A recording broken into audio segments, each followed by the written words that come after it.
Welcome back, everybody, for another deep dive. This time, we're going to be tackling something that we all experience every day: memory. How we learn, how we grow, how we even tell stories. But how does our brain actually take something like our first bike ride and hold on to that feeling for years and years? Well, that's the fascinating thing about memory. It's not just like a single action, right? It's an entire process with stages, almost like building a house, you know? Okay, I like that. So, what are the steps involved in building a memory then? So first, you need the blueprints. That's what we call encoding. Yeah. And that's when all of our senses take in information, like the sights and sounds of that bike ride you were talking about. Then comes storage, and that's where your brain makes a decision about what to keep, and then it files it away, you know? Think of it like putting those blueprints into a filing cabinet. And then lastly, there's retrieval, where you pull those blueprints back out to remember that experience. So it's not like just hitting the record button. There's actually some kind of selection going on in our brain. Exactly, and even the way that we encode matters. So imagine trying to remember a new word. Just repeating it over and over again might not be enough. But if you can picture it, maybe use it in a sentence, or even understand its meaning, you're encoding it much, much more deeply, and that makes it stickier. Okay, so engaging with the information actively helps us to remember it better. But when we talk about storage, it's not just like a single box. Right. No, our brains have different storage spaces, each with its own purpose. Think about it like this. You have a sticky note, right, for a quick reminder. Then you have a desk drawer for current projects, and then a whole entire library for long-term knowledge. So a fleeting thought versus something you remember for years. Yeah, precisely. That fleeting thought is what we call sensory memory. It just holds on to sights and sounds for just a quick second. Then there's short-term memory, that's like your mental workspace. It can hold a few things for a short period of time, like a phone number maybe that you just heard. But the big one is long-term memory. And that's where those bike riding feelings, childhood stories, or even how to ride a bike is stored. Okay, now this makes me wonder, with all those memories packed in there, how do we find the right one when we need it? Is it just random? Not quite. Think of it like having a well-organized library. You have categories, you have labels, you even have cross-references. And those are your retrieval cues. Those are bits of information or context that can actually trigger a specific memory. Okay, so if I'm trying to remember what I had for dinner last night, thinking about who I was with or maybe what I did that day, that might help me recall the meal. Exactly. Our brains constantly make associations. They link memories together. The more connections you make, the easier it is to actually find what you're looking for. But here's the catch. We also need to forget. Wait, forgetting is actually important. I always thought that was a bad thing. Well, forgetting is not a flaw. It's essential. Imagine your brain as a garden, right? If you never pulled any weeds, then your plants would not have the space to grow nice and strong. Forgetting prunes away the clutter, making room for new learning and stronger memories. Okay, so forgetting is actually good. But why do we forget things that we want to remember? Like that embarrassing moment from high school that pops up at the worst times. Yeah, well, there are many reasons why we forget. Sometimes memories naturally fade with time, especially if we don't use them. This is called decay theory. It's like a path in the woods. If no one walks on it, it becomes overgrown. So use it or lose it applies to our memories too. Yes, but sometimes it's not about forgetting entirely, but more about struggling to actually access that memory. That's called retrieval failure. Imagine having a book in the library but forgetting the title, or where you even put it. The memory's there, you just can't find it. Oh yeah, that's happened to me countless times. I know the answer, it's just out of reach. Is there anything else that can get in the way of us remembering things? Absolutely. Think about trying to study with the TV on. That's interference. Other information is distracting us and making it harder to encode or retrieve those memories. Or, have you ever noticed how similar names can be confusing? That's interference at work, too. So a crowded room full of people can be like having too many open tabs on a computer. Things start to slow down. That's a great way to put it. Our brains are constantly processing information, and too much input can lead to forgetting. Okay, this makes sense. So paying attention and focusing on one thing at a time can help us remember better. Absolutely. And there's one more type of forgetting worth mentioning. It's called motivated forgetting. That's when we intentionally, or sometimes even subconsciously, try to bury those unpleasant memories. Well, like that time I tripped and fell on stage during a school play. I wish I could just erase that memory entirely. Yeah, it's a natural defense mechanism. Sometimes those memories resurface, but often our brains protect us by making them less accessible. And all of this is happening in a very specific place, our brains. So we've talked about how memories are made and why we forget, but what's actually going on in our brains during all of this? Are there specific parts that handle these different stages? Absolutely. There are several key players involved, and they all work together to create and manage our memories. One crucial area is the hippocampus. Think of it as the librarian of your brain, responsible for organizing and filing away new memories, especially facts and events. So if the hippocampus is damaged, we might have trouble forming new memories. Exactly. There are cases where people with hippocampal damage can't remember new experiences, even if they happened just moments ago. It highlights how vital this brain region is for memory formation. Wow, that's incredible. So the hippocampus is like the gateway to long-term memory storage. But what about emotions? We've talked about how strong emotions seem to make memory stickier. Is there a specific part of the brain responsible for that? You're right, emotions play a huge role. And the brain region responsible for that is the amygdala. Think of it as the memory's emotional highlighter. It attaches feelings to memories, making them more vivid and easier to recall. So that feeling of terror I felt during that school play mishap, that was the amygdala, making sure I wouldn't forget it anytime soon. Exactly. The amygdala helps us learn from those experiences, both positive and negative. It helps us avoid danger and seek out rewarding situations. But memory isn't just about the hippocampus and amygdala. There are other parts of the brain that contribute too, like the prefrontal cortex. The prefrontal cortex, isn't that the part of our brain responsible for planning and decision-making? What does that have to do with memory? Well, the prefrontal cortex is kind of like the brain's executive control center. It helps us manage information, make decisions, and even control our impulses. And as it turns out, it plays a crucial role in what we call working memory. Working memory. Is that different from short-term memory? We're getting all these memory terms mixed up now. It's understandable. Memory is complex. Think of short-term memory as a temporary holding space, like that sticky note that we talked about before. Working memory is more like your mental workbench. It takes information from that short-term memory and manipulates it, using it to solve problems, make decisions, and plan ahead. Okay, so if I'm trying to remember a phone number while also looking up an address, that's my working memory, juggling both pieces of information. Exactly. And your prefrontal cortex is the conductor, making sure that everything runs smoothly. It helps you focus your attention, filter out distractions, and even retrieve relevant information from your long-term memory. So the prefrontal cortex is kind of essential for those higher-level thinking skills that rely on memory. That's fascinating. But what about those things that we do almost automatically, like riding a bike or playing a musical instrument? Those don't really require much conscious thought. Right. You're talking about procedural memory, the memory for skills and habits. Those are governed by different parts of the brain, like the cerebellum and the basal ganglia. Okay, so while the hippocampus is busy filing away those facts and events, the cerebellum is helping us master that perfect tennis serve. Precisely. The cerebellum is like your brain's movement coordinator. It's helping us fine-tune our motor skills and make them smooth and effortless. And those basal ganglia are involved in forming habits and routines. This is really making me realize just how complex and interconnected all of our memory systems are. It's not just one part of the brain doing all the work, it's a team effort. Exactly. And the amazing thing is this team is constantly changing and adapting thanks to the brain's incredible ability to rewire itself, what we call neuroplasticity. Neuroplasticity. That's the idea that our brains aren't fixed. They can actually change and grow throughout our lives, right? Exactly. Every time that you learn something new, you're forging these new pathways and connections in your brain. It's like building a muscle. The more you use it, the stronger it gets. So even if we struggled with memory in the past, we can actually train our brains to remember things better. That's pretty empowering. Absolutely. And those memory techniques that we talked about earlier, chunking, mnemonics, active recall, spaced repetition, they all leverage the power of neuroplasticity to strengthen those memory muscles. So it's not just about tricks, it's about harnessing the brain's natural ability to adapt and grow. Precisely. And the more that we understand those principles, the more effectively we can learn and remember. This is also fascinating. But I'm curious, you mentioned that those memory techniques can help us learn more effectively.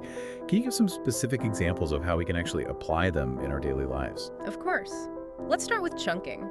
Remember how we talked about breaking down large amounts of information into those smaller units?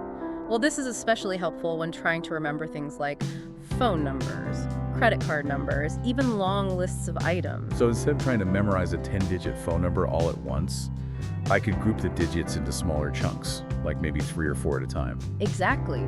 Our short-term memory can only hold a limited amount of information at once. So chunking helps us overcome that limitation. And it's not just for numbers, you can use it for any type of information. So if trying to remember a shopping list, I could group items by category, like produce, dairy, and snacks. Precisely. By creating meaningful chunks, you're making that information easier to manage and remember.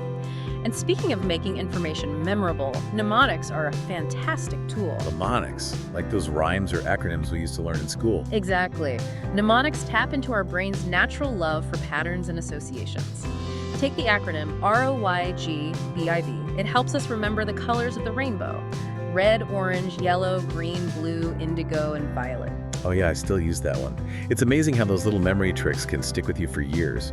Are there any other types of mnemonics besides acronyms? Absolutely. You can use rhymes, visual imagery, even create stories or songs to help you remember information. The key is to find what works best for you and make it fun and engaging. So if I'm trying to learn a new language, I could create a silly story that incorporates the words and their meanings. Exactly.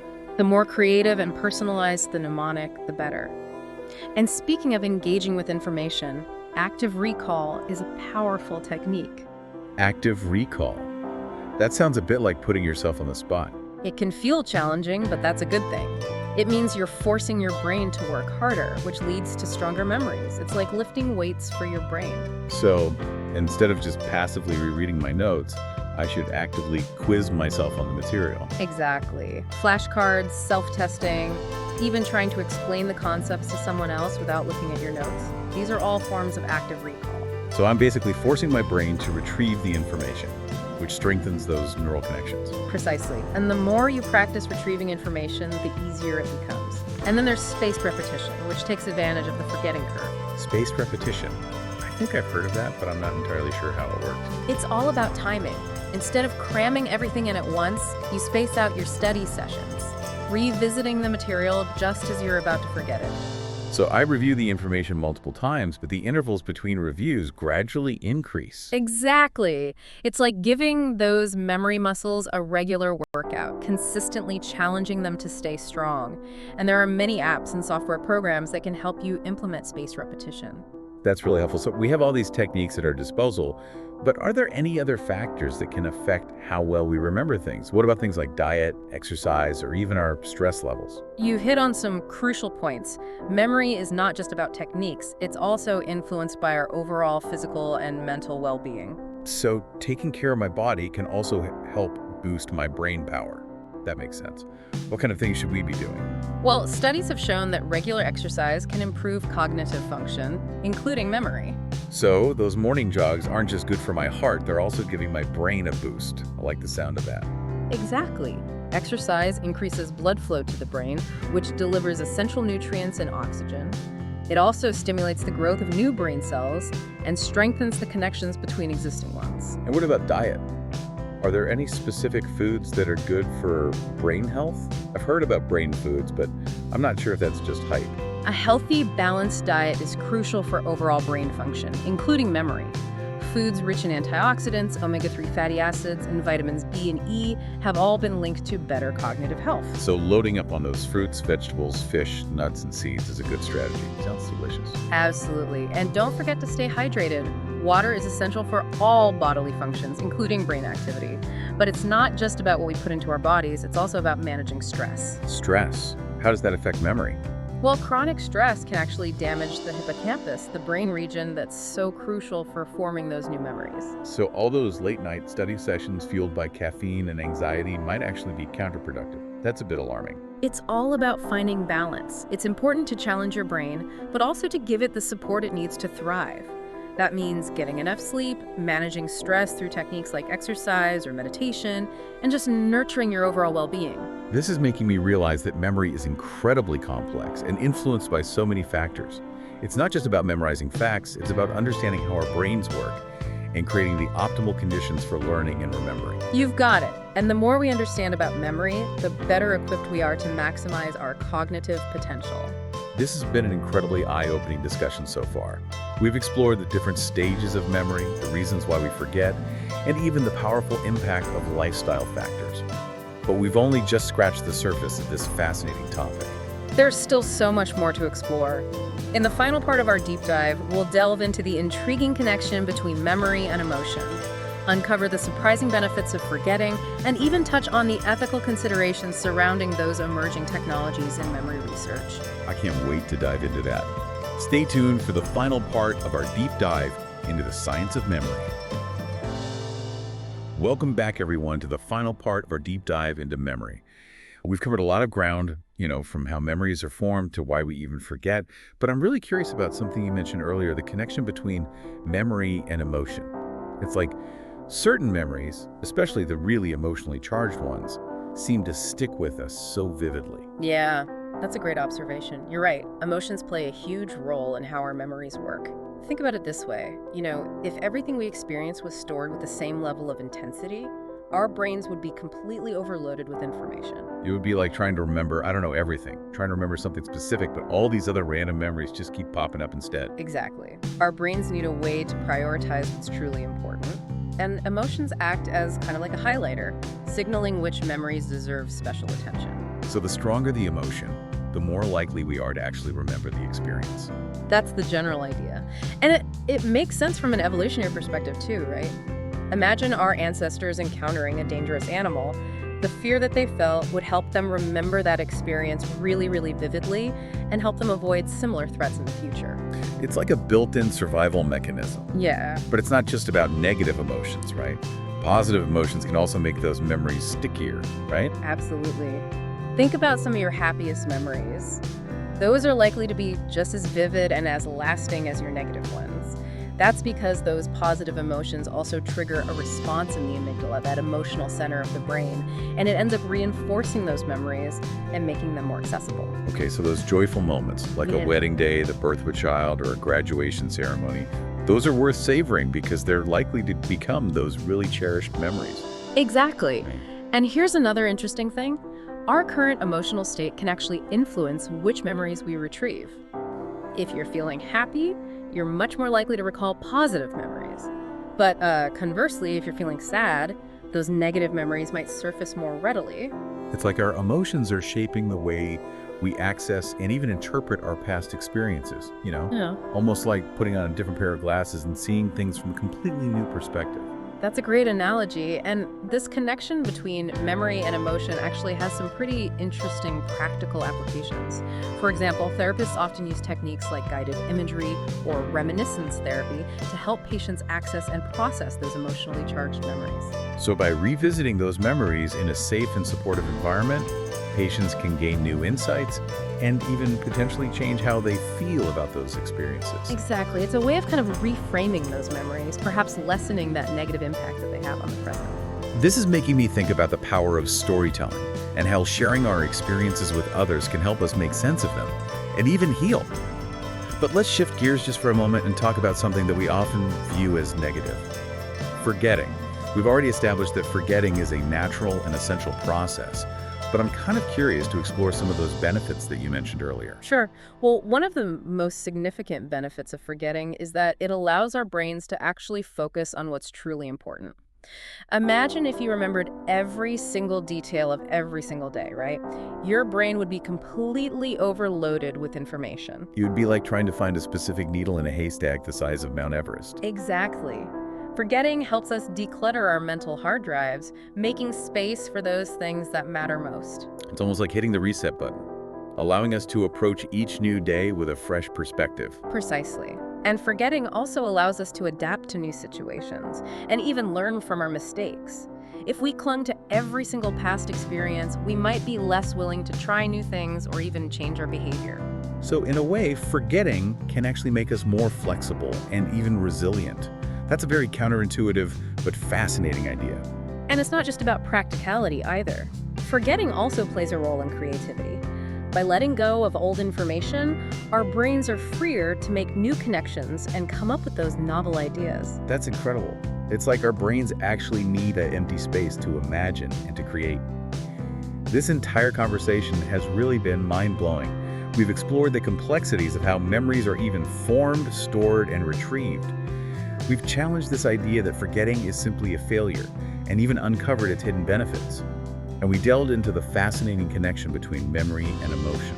It's a nice reminder that the human brain is truly remarkable, and as we continue to explore its mysteries, we're likely to uncover even more fascinating insights about memory and its overall impact on our lives. Well, on that note, we've reached the end of our deep dive into the science of memory. It's been a fantastic journey. It really has. It's been a pleasure.